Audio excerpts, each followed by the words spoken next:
ঠিক আছে, আমার 3টি প্রশ্ন আছে স্যার। আমি আপনাকে দেব, কোনো সমস্যা নেই। আমি আপনাকে ভালোবাসি, আমিও আপনাকে ভালোবাসি। সাধারণ নিয়ম হলো একবারে একটা প্রশ্ন, কিন্তু যেহেতু আমি আপনাকে ভালোবাসি, আমি আপনাকে দ্বিতীয় প্রশ্ন করার সুযোগ দেব, সমস্যা নেই। ধন্যবাদ স্যার, আপনাকে স্বাগতম। আমাকে উদ্ধৃতি দেওয়ার অনুমতি দিন, তবে কোরআন থেকে উদ্ধৃতি দেওয়ার মতো আমি কোনো বিশেষজ্ঞ নই। আমি অনেকবার শুনেছি যখন আপনি উত্তর পাওয়ার চেষ্টা করেন খ্রিস্টানদের কাছ থেকে যীশুখ্রিস্টের ঈশ্বরত্ব সম্পর্কে, আপনি সবসময় বলেন যে আপনি এমনকি প্রতিজ্ঞা করেন যে যদি কোনো খ্রিস্টান আপনাকে একটিও স্পষ্ট বাক্য দিতে পারে, অস্পষ্ট নয় এমন, অস্পষ্ট নয় এমন, একদম স্বচ্ছ, আপনি বলেন আপনি খ্রিস্টান হয়ে যাবেন। আমাকেও একই মানদণ্ড ব্যবহার করার অনুমতি দিন, ঠিক সেই হুবহু শব্দের মানদণ্ড যা আপনি সাধারণত খ্রিস্টানদের জিজ্ঞেস করেন। ডক্টর জাকির নায়েক, দয়া করে আমাকে কোরআন থেকে দেখান ঠিক এই শব্দগুলো যেখানে যিশু আলাইহিসসালাম বলেছেন আমি একজন নবী, আমি শুধুই একজন নবী, আমার ইবাদত করো না। কোরআন থেকে একটি স্পষ্ট বা দ্ব্যর্থহীন উক্তি। ঠিক আছে, কোরআনের সূরা ইমরান অধ্যায় 3 আয়াত 49 উল্লেখ আছে, যিশু আলাইহিস সালাম রাসূল হিসেবে প্রেরিত হয়েছিলেন বনি ইসরায়েলদের জন্য। It's mentioned in Surah Saf, chapter number 61, verse number 6. যে আমি বনি ইসরায়েলদের জন্য রাসূল হিসেবে প্রেরিত হয়েছি। প্রথম অংশ আমি শেষ করেছি, দ্বিতীয় অংশ বলো যে আমার ইবাদত করো না। ঠিক আছে, সেটাও আছে।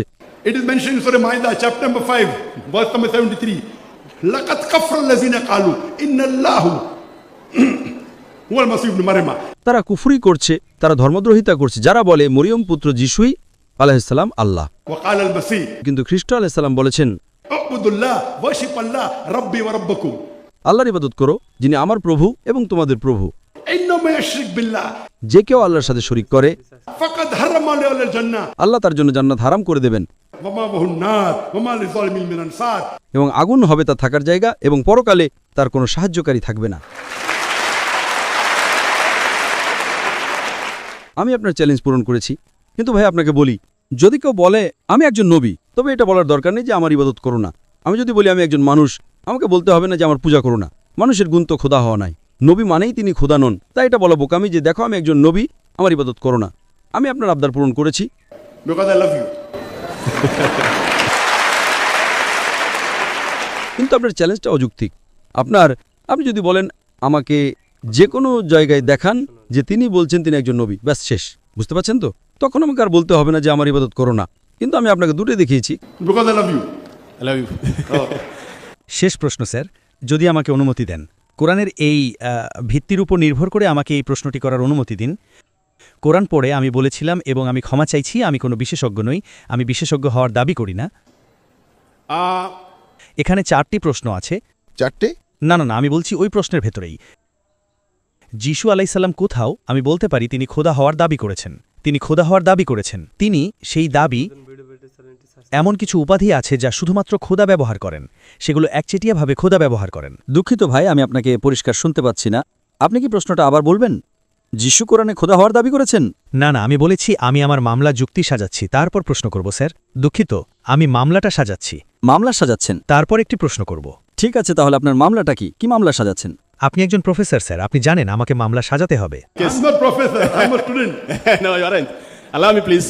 কোরআন কে আমাদের বিচারক? উদাহরণস্বরূপ প্রথম প্রশ্ন, কে আমাদের বিচারক? কোরআন বলে, কোরআন অধ্যায় 22 আমি জানি আয়াত 6 বলে যে, আয়াত 56-57 আমি যদি ভুল উদ্ধৃতি দেই দয়া করে আমাকে জানাবেন। এটা বলে তিনি আমাদের বিচারক, এবং তারপর আমাদের খ্রিস্টান শিক্ষায় যিশু আলাইসাল্লাম দাবি করেন যে তিনিই বিচারক, ম্যাথিউ 25:30-31। দ্বিতীয়টি, আল্লাহ আরেকটি নাম ব্যবহার করেন, তা হল সত্য। সত্য কে? কোরআন অধ্যায় 22 আয়াত 6 বলে আল্লাহ হলেন সত্য। যিশু আলাইসাল্লামও জন 14:6 একই দাবি করেন যে তিনি সত্য। তৃতীয়টি, কোরআন বলে কেউ ঈশ্বরের সাথে মহিমা ভাগ করতে পারে না, ঈশ্বর তার মহিমা কারো সাথে ভাগ করেন না। কোরআন 57 কোরআন অধ্যায় 57 আয়াত 1। আপনি কি তৃতীয় অংশটা আবার বলতে পারেন? এটা বলেছে যে ঈশ্বর তার মহিমা কারো সাথে ভাগ করেন না, ঈশ্বর তার মহিমা কারো সাথে ভাগ করেন না। এটা কোরআনে লেখা আছে অধ্যায় 57 আয়াত নম্বর 1। এটা বলে আকাশ এবং পৃথিবী ঈশ্বরের মহিমা ঘোষণা করে। আপনি যখন ঈশাই বইয়ের 42 অধ্যায় 8 নম্বর আয়াত দেখেন, ইয়াহুয়ে বলেন তিনি তার মহিমা কারোর সাথে ভাগ করেন না, কিন্তু যিশু আলাইসাল্লাম জন 17:5 আসেন যে তিনি পিতার সাথে মহিমা ভাগ করছেন। চতুর্থটি তারপর একটি প্রশ্ন করব কে মৃতদের জীবিত করবে এটা শুধুমাত্র আল্লাহই করেন। আপনি কি চতুর্থ প্রশ্নটা আবার বলতে পারেন? চতুর্থটি বলে কে মৃতদের জীবিত করে, কোরআন অধ্যায় 22 আয়াত 7, আল্লাহই একমাত্র যিনি এটা করেন, এবং তারপর যিশু আলাইসাল্লাম দাবি করেন তিনিও মৃতদের জীবিত করেন। জন বইয়ের অধ্যায় 5 25 থেকে 29। এখন প্রশ্ন হল একজন সাধারণ নবী কি এটা দাবি করতে পারেন? ভাই একটি প্রশ্ন করেছেন, 4টি বিষয় তিনি দাবি করেছেন কোরআন থেকে এবং উত্তর দিচ্ছেন বাইবেল থেকে। যদি আপনি কোরআন থেকে উদ্ধৃতি দিয়ে কোরআন থেকে উত্তর দেন তবে তার গুরুত্ব থাকে, কারণ আমি এবং মুসলমানরা বিশ্বাস করি কোরআন ঈশ্বরের বাণী। আমি বাইবেলকে ঈশ্বরের বাণী বলে বিশ্বাস করি না। বাইবেল শব্দটা মূল শব্দ এসেছে বিবলস থেকে। আমার মতে বাইবেল কি? আমি বাইবেলের একজন ছাত্র। বাইবেলে সর্বশক্তিমান ঈশ্বরের কিছু কথা আছে, নবীদের কথা আছে, ঐতিহাসিকদের কথা আছে, আবার পর্নোগ্রাফিও আছে। পর্নোগ্রাফি উদাহরণস্বরূপ, যদি আমাকে পাবলিকের সামনে ইজিকিয়া 24 অধ্যায় 24 আয়াত 24 পড়তে বলেন, এবং এমনকি যদি আপনি $1 মিলিয়ন দেন, যদি আপনি ডাক্তার জাকিরকে বলেন বাইবেল 24 অধ্যায় 24 আয়াত 24 পড়ো, আমি $1 মিলিয়ন দেব, Not shillings, huh? Million shilling, $1 million. সেটা 129 মিলিয়ন কেনিয়ান শিলিংয়ের সমান। যদি আপনি সেটা আমাকে দেন, আমি পড়ব না। অন্যরা হয়তো আপনি পড়তে পারেন, আমি পারবো না, কারণ এটা পর্নোগ্রাফি।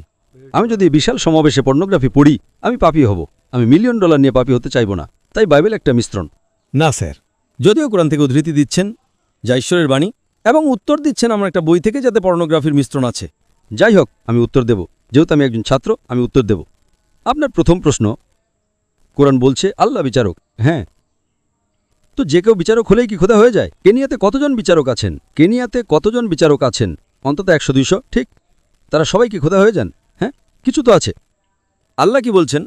Malik yawmiddin. বিচার দিবসের বিচারক, এবং যীশুখ্রিস্ট আলাইহিসসালাম বিচার দিবসের বিচারক নন। বিচারক, আমি যদি কোনো মামলা শুনি, যদি দুজন মানুষ মারামারি করে, আমি রাখি, আমি মাঝখানে হাসি এবং একটা রায় দিই, আমি বিচারক হয়ে যাই। আমি কি খোদা হয়ে যাই? ওটা আপনার বোকামির বোঝাপড়া। কতজন বিচারক? আপনি জানেন কেনিয়াতে কতজন বিচারক আছেন?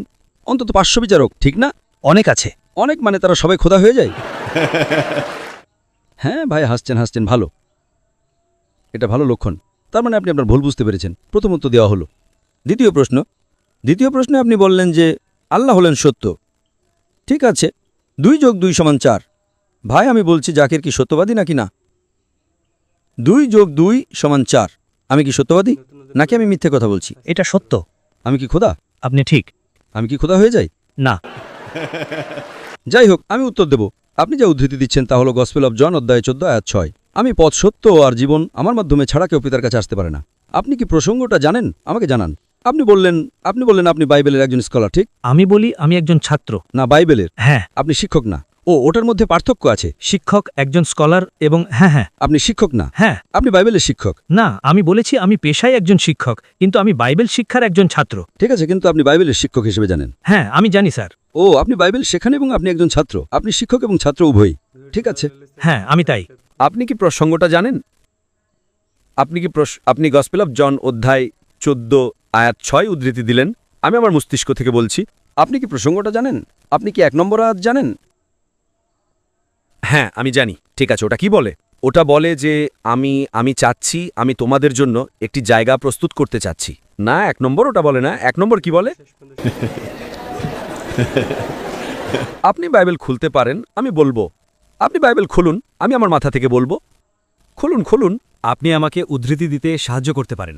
আমি আপনাকে সাহায্য করতে পারি। আপনি একজন শিক্ষক, আমি একজন ছাত্র।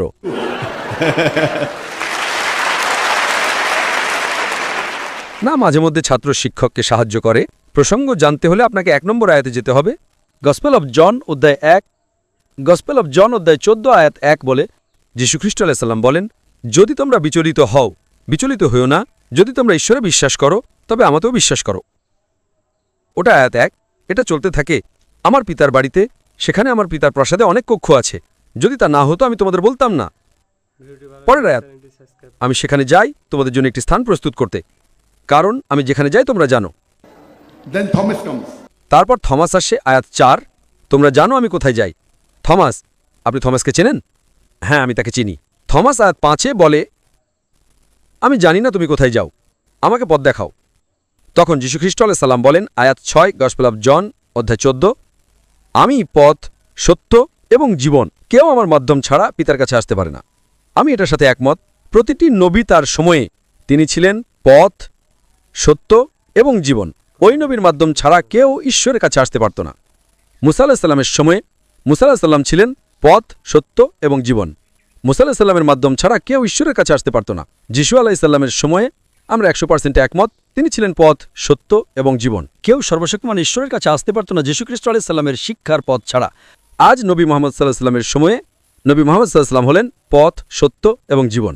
মুহাম্মদ সাল্লাল্লাহু আলাইহি সাল্লামের শিক্ষার মাধ্যম ছাড়া কেউ সর্বশক্তিমান ঈশ্বরের কাছে আসতে পারে না। প্রতিটি রাসূল তার সময়ে তিনি ছিলেন পথ। সমস্যা কোথায়? What is the problem? তিনি কোথায় বলছেন আমি খোদা? সমস্যাটা কি? দ্বিতীয়টার উত্তর দেওয়া হলো। তৃতীয় উত্তর দেওয়া হয়েছে কি না? এমনকি আমি সত্য কথা বলি, তাই বলে কি আমি খোদা হয়ে যাই? না। প্রশ্ন নম্বর 3, কেউ ঈশ্বরের মহিমা ভাগ করতে পারে না। ঠিক, সত্য স্যার। কেউ ভাগ করতে পারে না যতক্ষণ না ঈশ্বর কাউকে দেন। যদি ঈশ্বর তার ক্ষমতা দেন, তার ক্ষমতার অংশবিশেষ, উদাহরণস্বরূপ মৃতকে জীবিত করা। ওটা পরের প্রশ্ন, বা যাই হোক, ঈশ্বর অলৌকিক কাজ করেছেন। আপনারা জানেন মুসা আলাইহিস সালাম সাগর ভাগ করেছিলেন। কে করেছিলেন? মুসা আলাইহিস সালাম করেছিলেন। মুসা আলাইহিস সালাম সাগর ভাগ করেছিলেন। কে করেছিল? মুসা। তিনি শক্তিশালী ছিলেন। তার কি ঈশ্বরের ক্ষমতা ছিল? ঈশ্বর মুসা আলাইহিস সালামের মাধ্যমে একটি অলৌকিক কাজ করেছিলেন। আপনি কি বুঝতে পারছেন? আপনি বুঝতে পারছেন কি না? আমি বুঝতে পারছি স্যার। সাগর ভাগ করা। তাই যত অলৌকিক কাজ করা হয়েছিল তা নবী করেননি, তা করেছিলেন সর্বশক্তিমান ঈশ্বর। কোরআন সেটা বলে এবং বাইবেল সেটা বলে।